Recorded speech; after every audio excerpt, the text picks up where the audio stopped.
He found a shivering girl by the river. When she spoke, the water turned to light. The glacial gorge was a wound in the planet's hide, carved deep by forgotten solar winds and perpetual frost. The cold was not a simple temperature drop. It was a profound, crystalline stillness that ate sound and radiated failure. Kael Rowan's reinforced environmental suit was his only shield, the external pressure regulator hissing a steady counterthrust against the sub-zero density of Xylos Prime. Yet even the suit's technology couldn't insulate him from the deep, pervasive sense of dread emanating from the river below. It was the lifeblood of the Aqueous, a channel of liquid light sustained by their symbiotic biology with the planet's core. But today, the turquoise luminescence was weak, pulsing with the erratic, desperate flicker of a failing heart. Kael was here under the flimsy guise of a xenobotanical surveyor for an ineffective galactic authority. His true identity was that of an embedded geneticist, an operative of the highest order, racing against a biological clock he knew was about to strike midnight.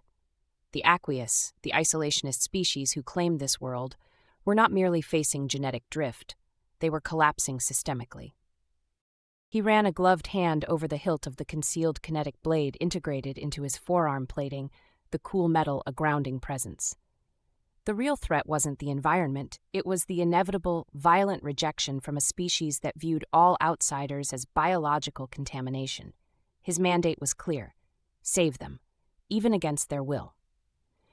His thermal scan located the target immediately, a shape tucked into a sliver of ancient ice on the opposite bank. It was too still, too angular, and too tragically regal to be anything but his objective.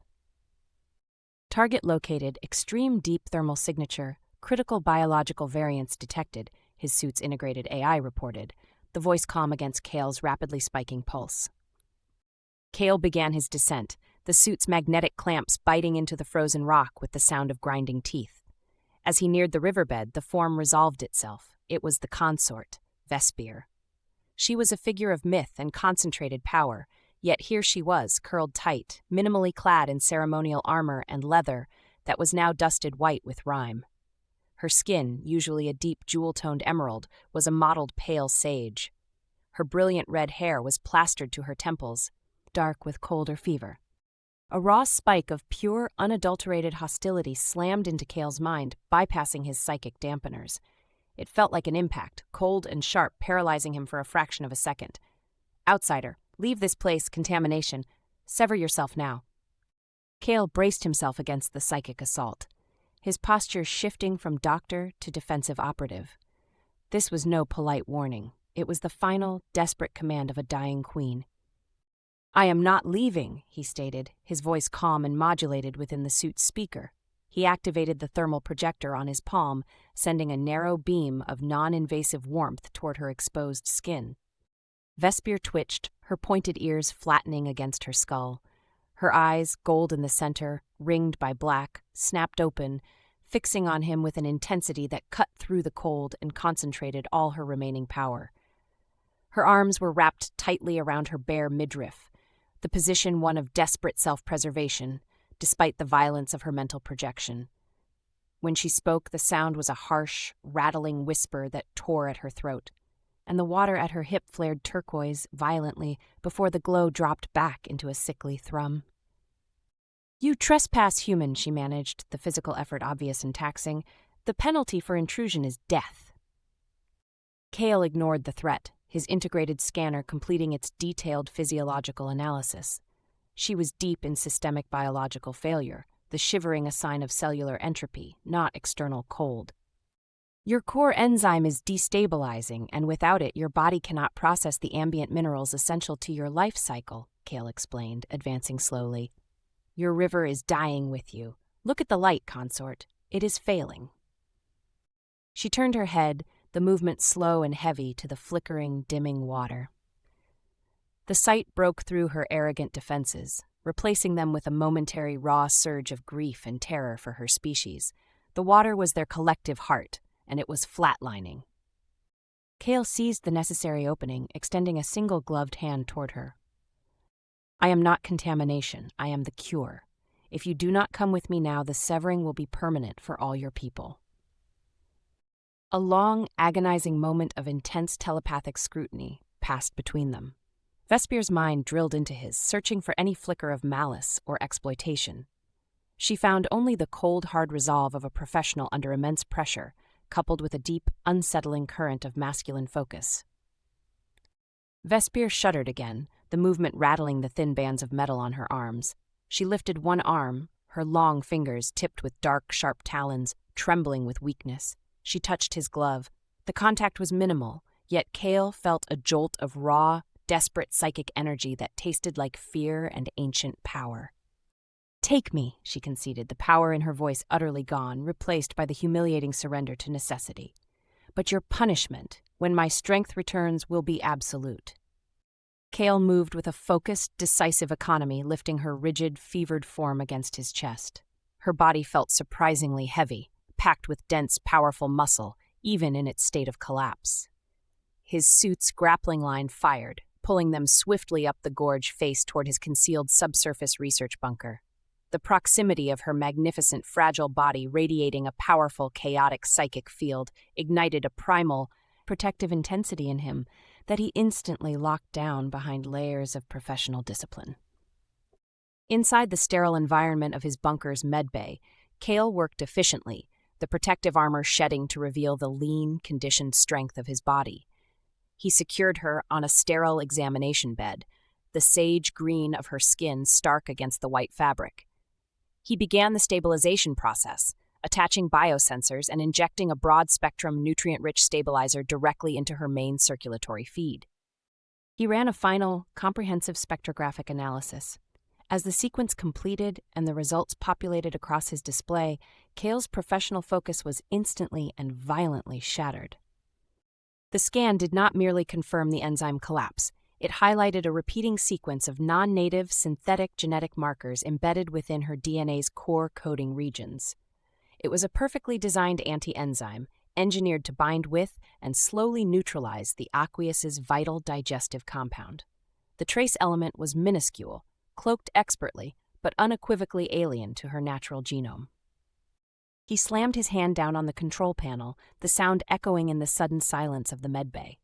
The data proved the decay was not natural, accidental, or due to a simple environmental shift. "It's not entropy," Kael muttered, his voice dropping to a dangerous low pitch. "It's assassination." He stared at the consort, lying pale and dangerously still on the bed, her fragile existence the linchpin of an entire civilization. Someone had orchestrated a slow, biological genocide, and his arrival had clearly been anticipated by the saboteurs. The genetic failure wasn't random. It was a deliberate, bioengineered weapon running its course. The stakes had just soared from a quiet medical miracle to a clandestine war for control of the planet's core.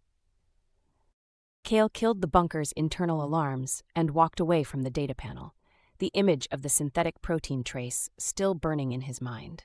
The cold, sterile reality of the medbay was now overlaid with the profound horror of deliberate genocide. Vespier was sitting up when he returned, stabilized by the initial nutrient infusion, but her gold eyes were fixed on him with cold suspicion. He walked directly to the bed and held out the data pad, the complex molecular diagram displayed clearly against the glow of the screen. "You believe I am contamination," Kael stated, his voice low and devoid of emotion, "but contamination is too slow for extinction." She snatched the pad, her fingers, tipped with dark talons, curling against the cool metal casing. She scanned the readout with furious concentration, her telepathy silent as her highly analytical mind processed the alien architecture of the non-native protein sequence. Her pale sage skin flushed a shade of mottled jade at her neck, a stark physical sign of her inner turmoil. "Madness," Vespier hissed, tossing the pad back onto the bed. "Our gene coding is ancient, absolute. We accept no foreign ingress. This is a corruption of your own making, human, a trick to force entry." "It is not a trick. It is a weapon," Kael countered, moving swiftly to the diagnostic console. He pulled up a magnified 3D projection, showing how the synthesized anti-enzyme molecules were designed to lock onto and neutralize the single essential enzyme cluster that allowed her species to process the mineral particulates from the river. "It doesn't kill you fast. It starves your cellular structure slowly. This is the work of a sophisticated enemy, an assassin who understood your biology better than you gave them credit for. The sheer arrogance Vespier had cloaked herself in finally fractured under the weight of the data. The look in her eyes was not one of hatred but of a crushing, desperate realization. She could fight a plague or genetic drift, but not calculated sabotage. "Who?" she demanded, the sound not a question but a guttural command, the fury in her voice shaking with helplessness. "The who is irrelevant until we solve the how," Kael cut in, his focus absolute. "The attack is systemic and ongoing. Every time you touch that water, you're picking up trace amounts of the agent, and your system is losing the ability to fight it. In less than 48 hours, the decay will be irreversible." He minimized the destruction projection, replacing it with a complex diagram of her species' unique biological defense mechanism. "The corrective enzyme is complex. A simple chemical counteragent will be metabolized and destroyed before it can take hold," Kael explained, his hand hovering over the diagram. "We need to introduce a stable version of your original enzyme, but more importantly, we need to imprint your entire genome with the corrective sequence. It's like rewriting a critical line of code at the moment of execution."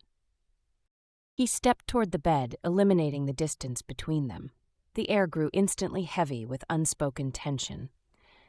"Your biological archives describe a deep cellular regeneration cycle. It's a process driven by elevated heart rates, maximum cutaneous absorption, and profound nervous system synchronization," Kael explained, his voice low and steady.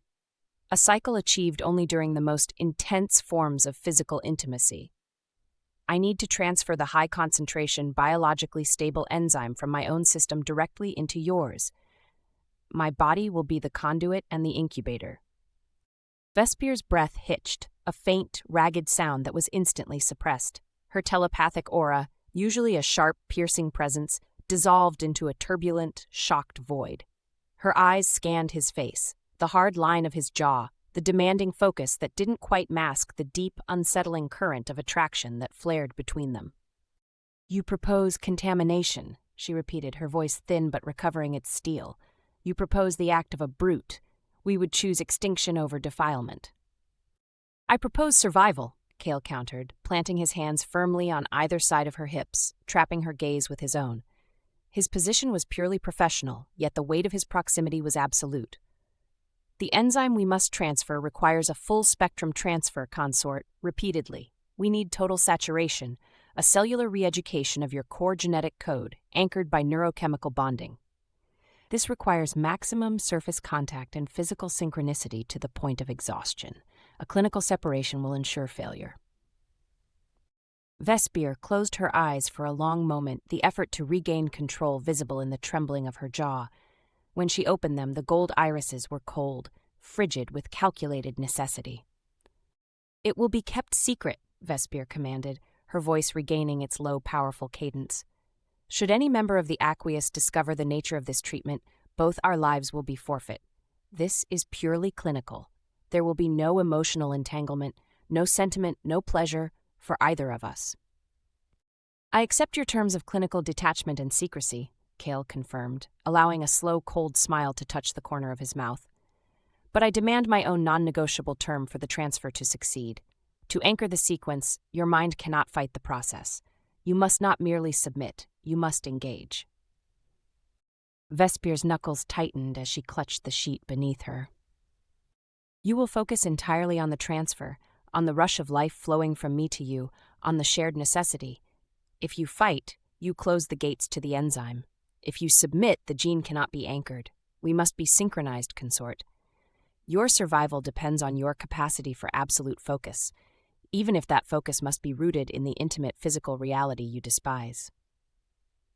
She merely glared, recognizing the genius and cruelty of the trap he had sprung. Her survival depended on her acknowledging, and even using, the profound, intimate power of their forced union. "Then begin your treatment, outsider, and remember the price." Kael wasted no time. He prepared the high-yield enzyme compound, applying the viscous, shimmering agent cutaneously to the parts of her body that would experience the greatest friction and heat. The enzyme requires penetration through all epidermal layers to reach the vascular system. Kael explained, his voice flat and technical. Maximum heat and friction are required to accelerate the transfer. This is Phase 1, absorption. He reached for the magnetic fasteners on her ceremonial armor. She stiffened, a full-body tremor passing through her, but did not resist, her body entirely submitting to the necessity. With efficient motions, he removed the restrictive plating and leather. Vespyr's skin was starting to take on a faint, internal shimmer from the initial application of the agent. Kael quickly shed his own remaining clothing. He moved back to the bed, climbing over her, straddling her hips, pressing their skin together.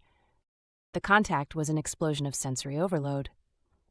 Vespier cried out, a sharp alien sound instantly suppressed. Her telepathic aura surged, a wave of pure white-hot sensory shock. "Breathe," Kael instructed, maintaining a rhythm focused on the transfer.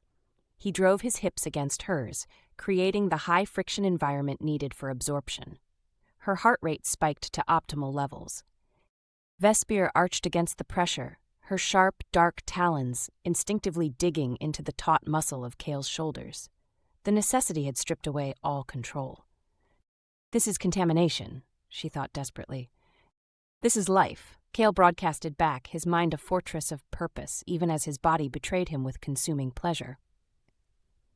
He worked them against the rhythm of the life-saving process, maximizing the cellular exchange, the heat blooming between them. Vespyr's skin turned a more uniform, vibrant emerald, where his own was pressed, the enzyme coursing into her system as liquid light. As the transfer reached peak saturation, her entire body glowed with an internal turquoise light centered on their physical bond. The light was a telepathic flood, forcing her mind wide open, showing her the determined desire radiating from Kael. The clinical veneer was annihilated by the sheer biological reality. With a final, shattering surge, the enzyme transfer was complete. Vespier collapsed back onto the sheets with a raw, shuddering cry of exhaustion. Kael withdrew, pulling a sterile cover over her instantly. The river outside flared once more before sinking back to a weak glow. Vespier did not speak, burying her face in the pillow. Her skin shimmered with the afterglow of the massive cellular absorption. Kael walked to the console. The monitor showed a perfect synchronized curve of cellular exchange. He had saved her life, but he had indelibly branded her with his passion, ensuring the next transfer would be a deeper struggle. The silence that followed the first genetic transfer was thick, punctuated only by the low, constant hum of the bunker's life support. Vespier lay beneath the sterile sheet, her back to him, her posture rigid with an overwhelming conflict of pride and pure biological relief. The mottled sage color was gone, replaced by a smooth, deep emerald that shimmered faintly. Kael observed her vitals, confirming the enzyme had taken root, but he didn't approach. Proximity, outside of clinical necessity, was now a weapon she could wield against him. Vespier finally pushed herself upright and moved to the shower. When she emerged, wrapped tightly in a fresh towel, she maintained absolute avoidance, moving to the counter where Kael's rations lay. "The decay rate has stabilized," Vespier stated, her voice regaining its low, powerful resonance. "I require a 12-hour recovery cycle. Do not breach this chamber. Your success does not change your fate."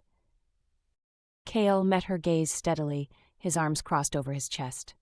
"I respect your terms, Consort, but you must prepare your mind for the next cycle. You resisted the neurological anchor. That resistance costs time we do not have." "I resisted contamination," she snapped. "I will not surrender my will to the physical demands of an alien."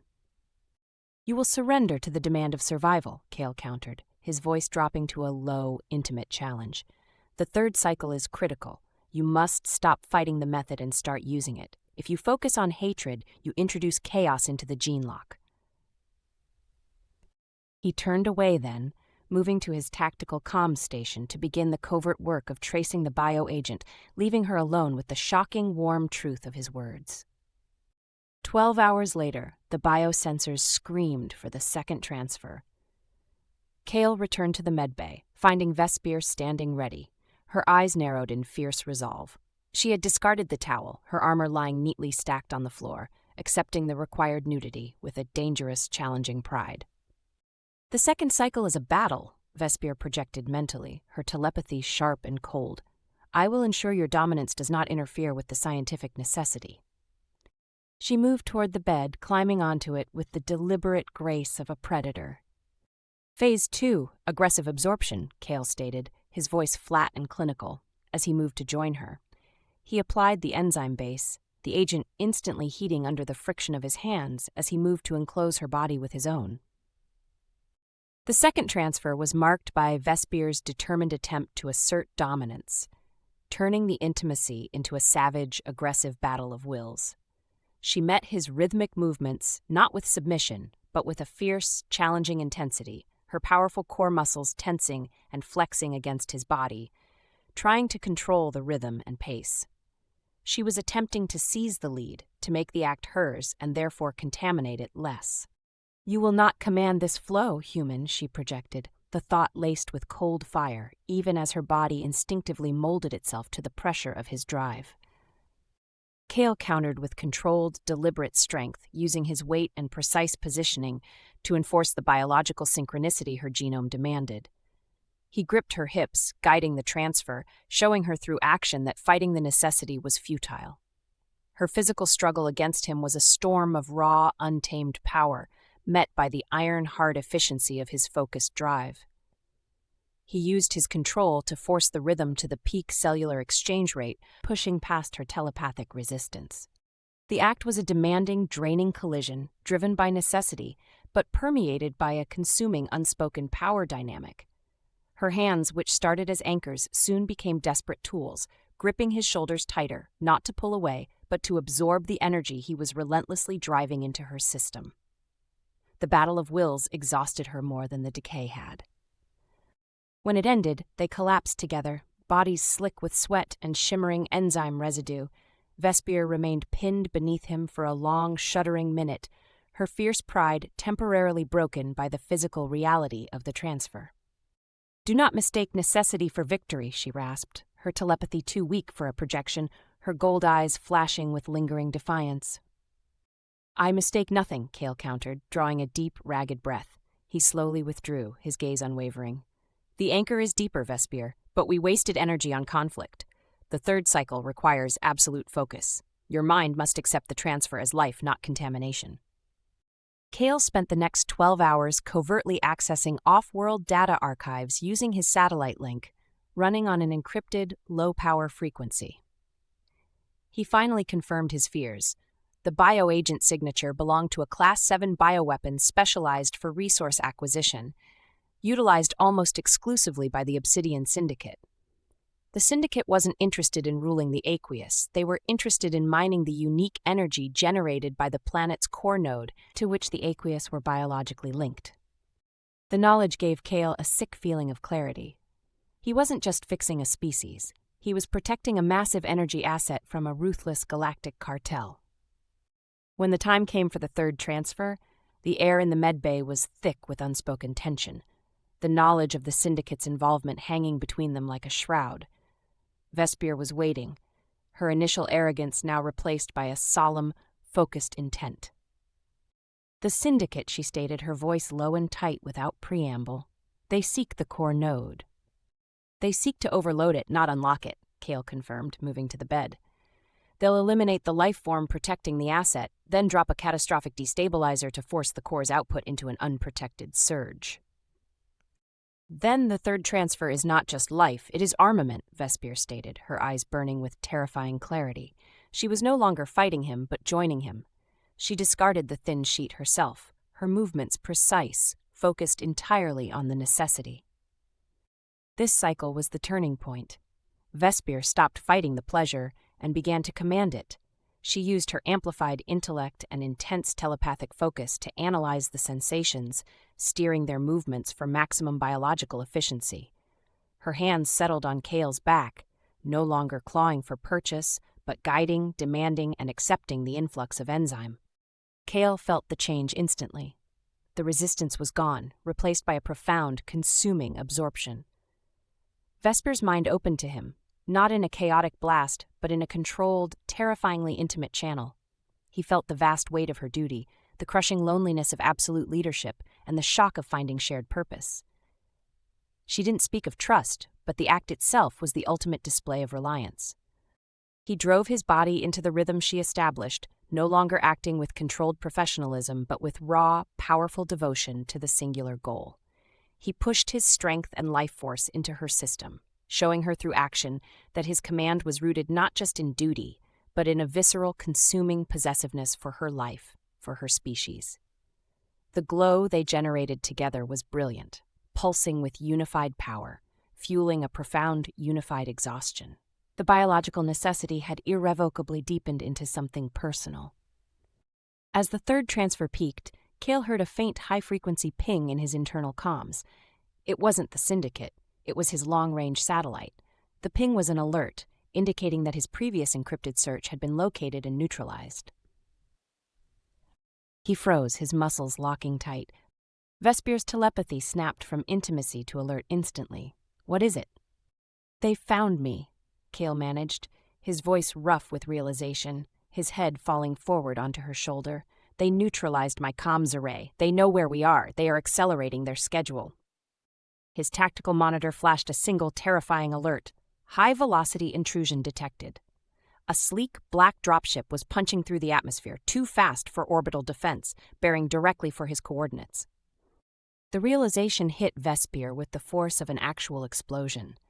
The transfers had given them strength, but also exposed them entirely. The enemy was here now. The gentle hum of the bunker was replaced by the low, mounting thrum of a nearing engine. The low, mounting thrum of the nearing dropship engine vibrated through the deep bedrock, shaking the hidden bunker and instantly obliterating the quiet intimacy of the third transfer's aftermath. Kael's hand shot out, not toward his weapon, but toward the environmental controls, killing every unnecessary light source until the medbay was bathed only in the flickering digital glow of the monitors. "They found me," Kael repeated, his voice low and dangerous, pulling free from Vespier and rolling immediately into a defensive posture on the floor, his muscles tight and ready. "They neutralized my comms array. They know where we are. They are accelerating their schedule." Vespier was already off the bed, her body fueled by the triple dose of corrected enzyme. Her fierce focus was absolute, her eyes burning gold in the gloom. She moved with the silent, powerful grace of a creature entirely comfortable in its own strength, crossing the room to stand over Kael's tactical monitor. "The Syndicate," she stated, her voice tight and low, the full weight of galactic threat now condensed into the small, freezing space. "They seek the core node. There is a deep access conduit beneath this station, the one my ancestors built to monitor the health of the river. It leads directly to the planetary energy source." "They seek to overload it, not unlock it," Kael confirmed, grabbing his compact kinetic projector from the floor plating. He checked the magazine with a practiced, sharp click. "They won't waste time on your telepathic locks. They'll eliminate the life form protecting the asset, then drop a catastrophic destabilizer to force the core's output into an unprotected surge they can harvest. We are their final obstacle." He looked at her, his expression resolute. "We need the fourth transfer now. It is the core-linked defense matrix that locks in during the final 2 cycles. Without it, the node is vulnerable to their seismic disruption. We have to anchor the defense before they breach the main level." Vespier nodded once, accepting the brutal timing without hesitation. Her gaze was not sensual, but terrifyingly clear, a terrifying clarity born of life-or-death necessity. "Then the fourth transfer is not just life, it is armament. Come." She led the way, stepping back toward the examination bed, discarding the small towel she had grabbed. Her movements were precise, focused entirely on the necessity of survival. Kael moved to the sterile bench, preparing the final, most concentrated enzyme base. He saw the red line on the seismic monitor spike violently. The dropship had landed directly above the bunker. "The first drill is starting," Kael stated, applying the thick, cool enzyme base to his own skin and hers, the act purely professional yet brutally intimate. He moved onto the bed, covering her body with his own in an act of protective urgency. The fourth transfer was a desperate, urgent collision of 2 bodies fighting for their lives and the life of an entire species. It was raw, violent, and fiercely possessive. It was no longer about finding synchronicity. It was about sheer force. Kael slammed his body against hers, driving the enzyme into her system with every thrust, his mind focused entirely on the gene lock. Vespier responded with a fierce, primal necessity. She didn't guide him, she demanded him, her powerful core muscles tensing and flexing, her legs wrapping around his hips, forcing the connection deeper, maximizing the cellular pressure. The noise above was a grinding, shrieking intrusion, the sound of the mercenaries drilling through layers of reinforced rock and alloy. They are past the outer shield. Vespier projected, the thought sharp and cold, laced with adrenaline, making Kael's senses instantly heightened. The internal barrier will hold for less than 4 minutes. "Focus," Kael commanded, his voice raw, his breath hot against her ear. He could feel the tension in her back, the sheer magnitude of her mental effort to simultaneously fight the intrusion and absorb the transfer. He drove harder, faster, using the fear and adrenaline to fuel the intensity the gene lock required. His arms strained as he held her tight, his body acting as both a shield against the psychological pressure and a physical conduit for the genetic solution. The pressure of his body against hers was no longer seductive friction, but a necessary, overwhelming weight, pinning her to the life-saving necessity. Vespyr arched against the pressure, a silent, guttural cry tearing at her throat, her head thrown back, exposing the elegant, vulnerable curve of her neck. Her skin began to glow, not with the pleasant warmth of the previous cycles, but with a terrifying, white-hot internal luminescence generated by the massive energy exchange.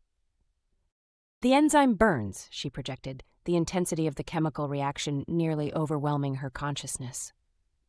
"Hold it, Vespier.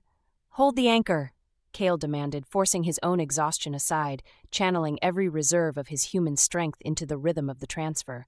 He pushed his hips down, grinding the enzyme deep into her system, visualizing the molecular splice locking the corrective code into place. He could feel the subtle, powerful shift in her internal energy, the moment the deep core defenses began to activate.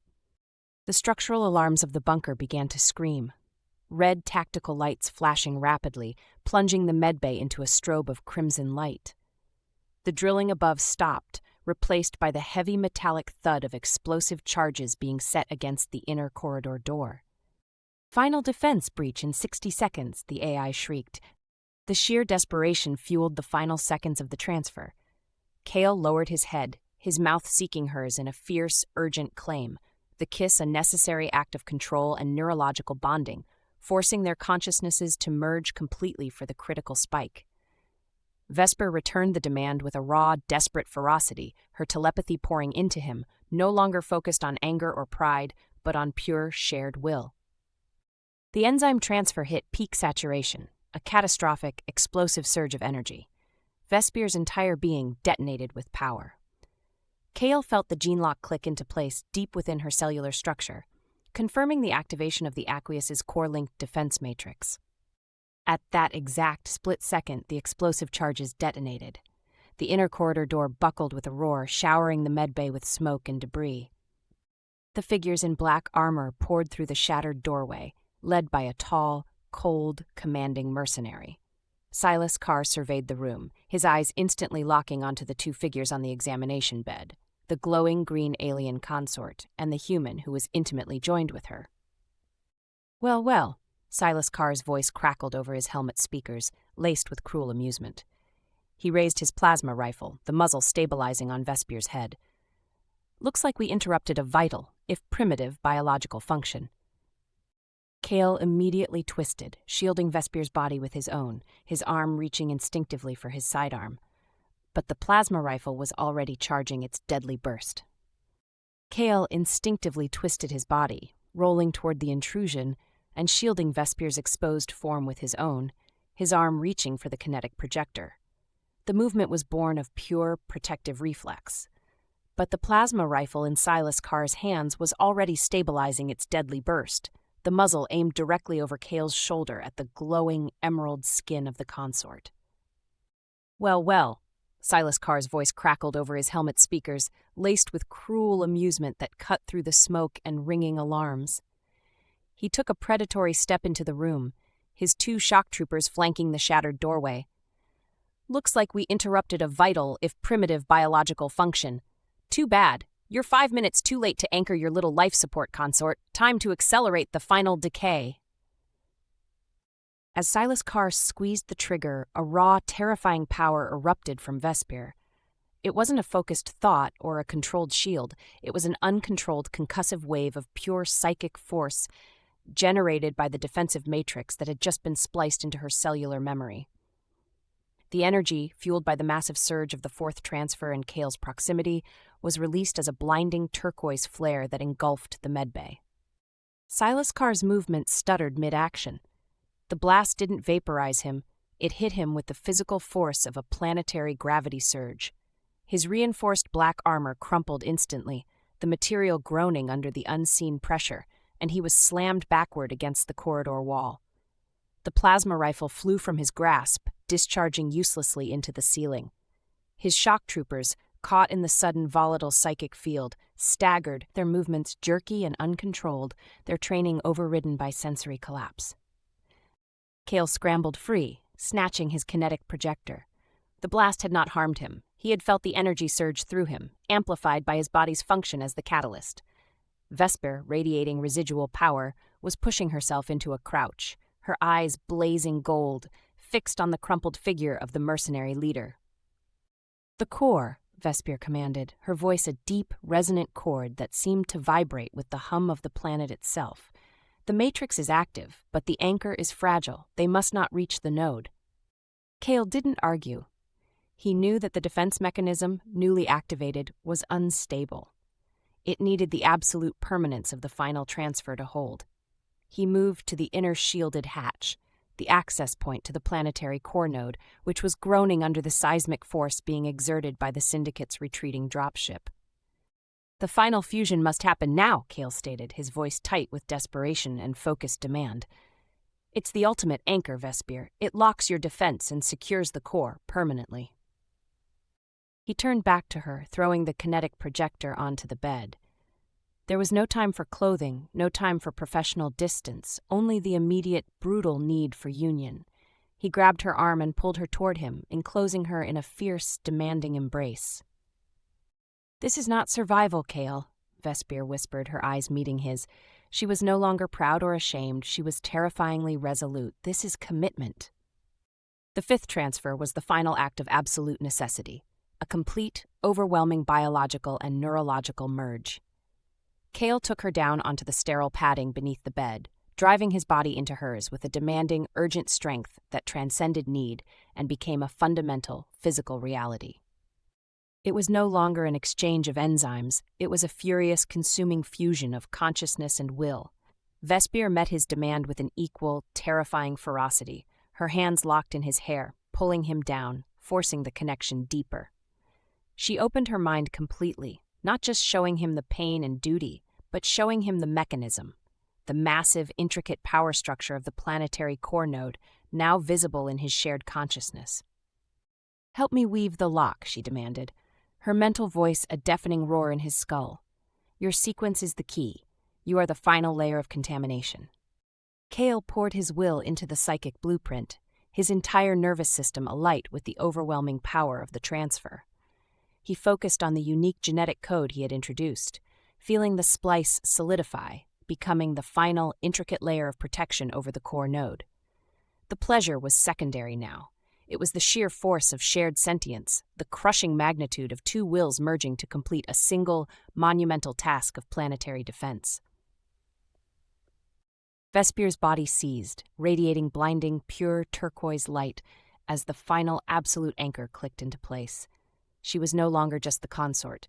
She was the living guardian of Xylos Prime, and her connection to Kael Rowan was the central power node of her defense.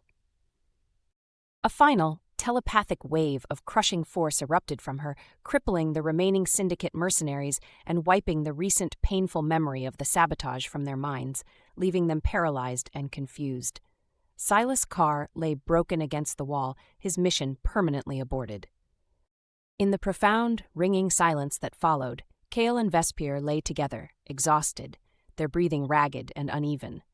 The air in the medbay was thick with heat, and the clean, metallic tang of stabilized energy. The red emergency lights had faded, replaced by the cool, steady glow of the revived turquoise river, now visible through the fortified slit, pulsing with robust health.